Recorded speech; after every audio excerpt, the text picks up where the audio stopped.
Baik, sebelumnya Assalamualaikum warahmatullahi wabarakatuh. Kami dari kelompok 4 ingin mempresentasikan laporan proyek akhir kami, yaitu yang berjudul Warminggo. Nah, ini ada anggota kelompok kami yang berjumlah 6 orang.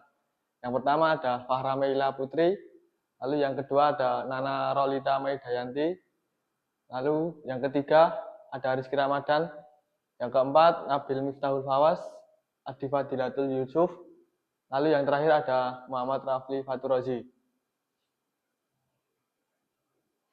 Nah, selanjutnya mengapa memilih Warminggo?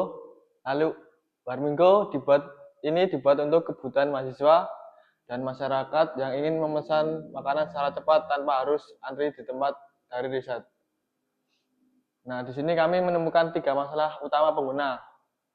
Yang pertama itu ada antrian panjang, kedua harga kurang transparan, lalu yang ketiga tampilannya rumit.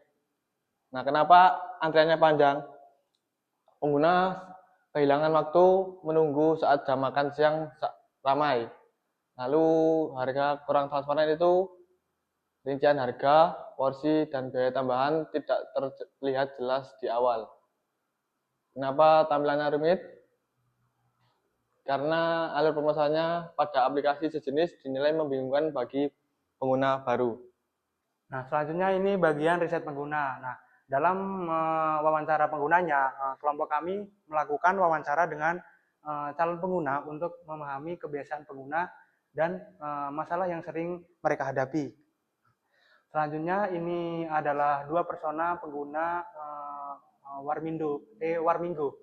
Yang pertama itu dengan persona nama Stevian. Nah, Stevian ini berumur 20 tahun dan lokasinya itu di Yogyakarta. Nah, background-nya itu sebagai mahasiswa dan goals-nya itu ingin cara pesan lebih mudah. Nah, kemudian kebutuhannya itu menu ingin lebih lengkap dan bervariasi. Kemudian pain point-nya QR sulit di-scan.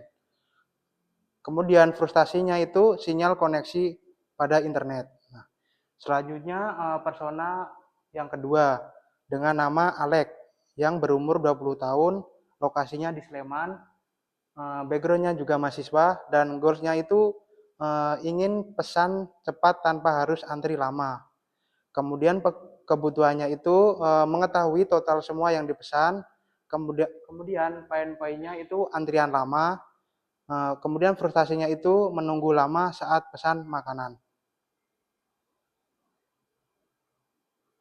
Nah, ini bagian desain sistem dalam pengembangan Warminggo. Yang pertama itu color palette-nya menggunakan warna merah, hijau, kuning, dan hitam. Kemudian tipografinya bagian heading menggunakan Poppins bold, kemudian bodinya menggunakan Poppins regular. Nah, yang terakhir ini icon yang sering dipakai dalam Warminggo. Yang pertama itu home, profil, notifikasi, navigasi, search, dan keranjang.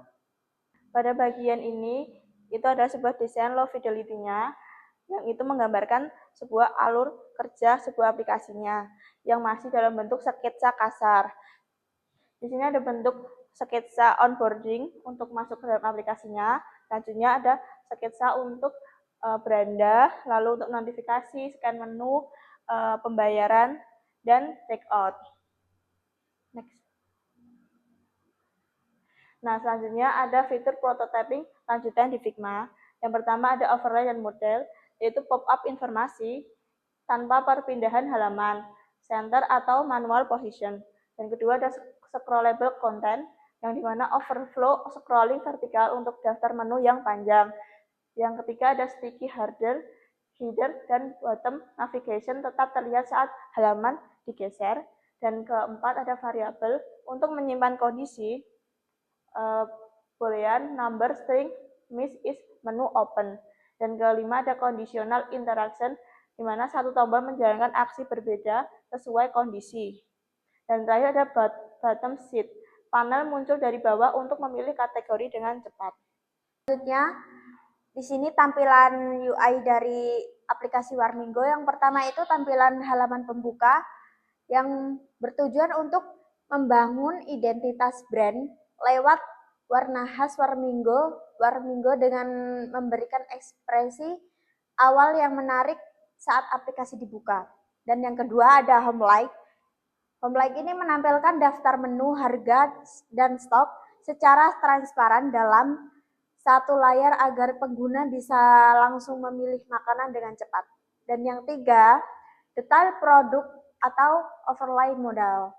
Ini berarti mempermudah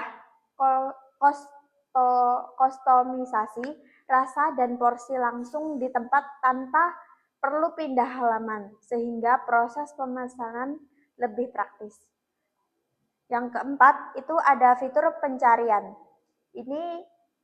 Pencarian ini memberikan jalan pintas bagi pengguna untuk menemukan menu spesifik secara instan tanpa perlu repot melakukan scrolling. Dan yang kelima ada halaman pemesanan ataupun keranjang yang menyediakan transparansi data dengan menampilkan rasa item, catatan custom, dan rincian total biaya sebelum di check out.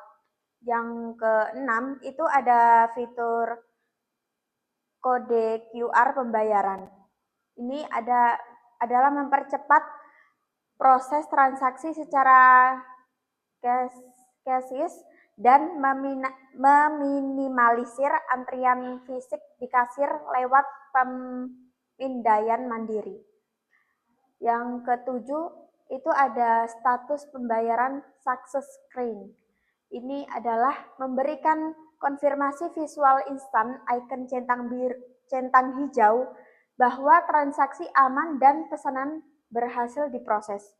Dan yang terakhir, yang ke-8, notifikasi riwayat transaksi. Ini adalah membantu pengguna memantau status pesanan mereka secara real time tanpa harus bertanya-tanya berulang kali ke penjual. Selanjutnya itu ada usability testing, moderated testing. Itu ada beberapa poin, ada 3. Yang pertama itu pop-up informasi tanpa berpindah halaman, antara in center atau manual position. Ya, selanjutnya poin kedua itu ada overload scrolling vertikal untuk daftar menu yang panjang. Yang terakhir itu header dan bottom navigasi tetap terlihat saat halaman digeser. Ketemuan utama lembar observasi. Ada beberapa poin.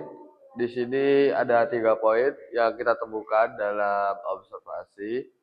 Yang pertama ada tombol checkout yang kurang terlihat. Untuk nilai severity-nya itu high. Terus yang kedua, proses scroll terlalu panjang. Severity-nya medium. Dan yang terakhir itu label tidak jelas, seperti low. Baik, untuk yang terakhir yaitu kesimpulannya. Jadi proyek kita itu berhasil menghasilkan prototipe aplikasi Warmingo yang sudah cukup lengkap dari wireframe, sistem desain visual, prototipe interaktif responsif, hingga usability testing bersama 3 partisipan.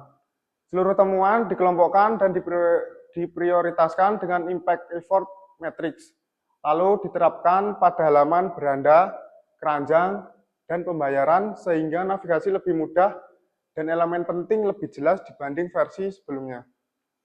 Nah, untuk pelajarannya, kita itu mampu menerapkan insight riset pengguna secara langsung ke dalam keputusan desain. Lalu untuk kesulitannya, resistensi tim terhadap perubahan dan sedikit kebingungan saat penerapan iterasinya. Lalu untuk yang terakhir yaitu kita mengikuti timeline yang ditentukan dan memperkuat koordinasi tugas setiap anggota tim. Baik, terima kasih. Sekian dari kelompok kami. Bila ada salah kata, mohon maaf. Wabillahi taufiq wal hidayah. Wassalamualaikum warahmatullahi wabarakatuh.